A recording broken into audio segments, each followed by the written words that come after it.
बिस्मिल्लाहिर्रहमानिर्रहीम। अस्सलाम वालेकुम। कुकिंग विद मोनी के साथ मैं हूँ मोनी अरशद। अल्लाह ताला आप सबका हामी और नासिर हो। आज मैं आपके लिए बहुत ही ज़बरदस्त बन्नू बीफ पुलाव की रेसिपी लेकर आई हूँ, लेकिन ये थोड़ा हट कर है। वही जायका जो कि बन्नू पुलाव का होता है, वही टेस्ट, वही खुशबू, लेकिन तरीका इतना ज़बरदस्त और मुनफिक कि झटपट ये पुलाव रेडी हो जाए। मैंने 1 kilo double steam basmati rice लिया, उनको साफ़ किया, चुन लिया, भिगो दिया।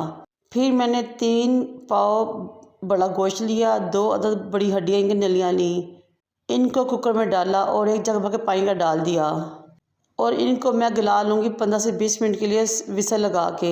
बीफ बन्नू पुलाव में एक ही बर्तन में गोश्त गलाते हैं, उसी में चावल पकाते हैं, जिससे बहुत ज़्यादा टाइम लगता है, लेकिन मैं गोश्त को कुकर में गलाऊँगी ताकि हमारे घंटों का काम मिनटों में हो जाए।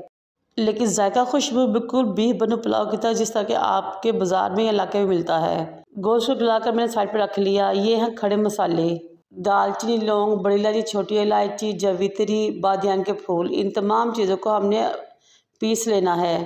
फिर हम इसमें डालेंगे खुश्क धनिया पिसा हुआ, काली मिर्च का पाउडर और ज़ीरा पाउडर। अगर आपके पास ये चीज़ें साबुत है तो आप इनको भी बाकी मसाला पीस सकते हैं, लेकिन मेरे पास ये चीज़ें पहले से पीसी शक्ल में मौजूद थी, इसलिए मैंने ये ऐसे ही ले ली। 1 टेबलस्पून चिली फ्लेक्स ले लिए। बीफ बन्नू पुलाव कभी भी कुकिंग ऑयल में रेडी नहीं होता, बल्कि ये घी में पकता है।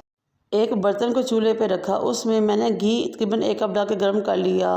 फिर 2 दरमियाने साइज के प्याज लिए, उनको काटा, उसमें शामिल कर लिया। बीफ बन्नू पुलाव का दूसरे पुलाव के निस्बत रंग ज़रा गहरा होता है, इसलिए हमने इसको ज़रा डार्क करना है। जब ये डार्क हो जाए तो इसमें थोड़ा सा पानी डालेंगे, तकरीबन 1 से 1.5 गिलास। फिर मैंने 5 दरमियाने साइज के टमाटर लिए, उनको बारीक काट लिया और इसमें शामिल कर दिया। 1 टेबलस्पून भर के मैंने इसमें अदरक पेस्ट शामिल किया। 15 कलियां लहसुन की, उनको ग्राइंडर की जग में डाला और थोड़ा सा पानी डाला और एक पेस्ट रेडी करके इसमें शामिल कर दिया। फिर मैंने इसके नीचे दम वाली फ्लेम कर दी और कवर करके इसको 15 से 20 मिनट के लिए छोड़ दिया। यहाँ कहते तमाम टमाटर और प्याज अच्छी तरीके से गल गए। 20 मिनट बाद जब ढक्कन हटाया तो पानी काफ़ी ज़्यादा खुश्क हो चुका था। फिर मैंने एक मैशर लिया और तमाम मसालों को मैशर की मदद से अच्छी तरीके से पीसना शुरू कर दिया, यहाँ तक कि तमाम टमाटर और प्याज यकजां हो गए। आपने मुसलसल मैशर की मदद से तमाम मसालों को पीसते रहना है और टमाटर और प्याज को बिल्कुल मैश कर देना है। फिर वो खड़े मसाले जो कि मैंने आपको शुरू में दिखाए थे वो ग्राइंड करने हैं और इसमें शामिल कर देने हैं। फिर धनिया पाउडर, काली मिर्च पाउडर, ज़ीरा पाउडर इसमें शामिल कर देना है और साथ ही चिली फ्लेक्स को भी शामिल कर देना है। 3 टीस्पून नमक इसमें शामिल करना है और अच्छे तरीके से तमाम चीज़ों को मिक्स कर लेना है। मुझे अभी भी थोड़े से टमाटर इसमें खड़े खड़े लग रहे थे, इसलिए मैंने अगेन मैशर लिया और अच्छे तरीके से तमाम मसाले को पीसती रही, यहाँ तक कि तमाम मसाला पीस गया और अच्छे तरीके से बुनाई होगी और घी छोड़ दिया।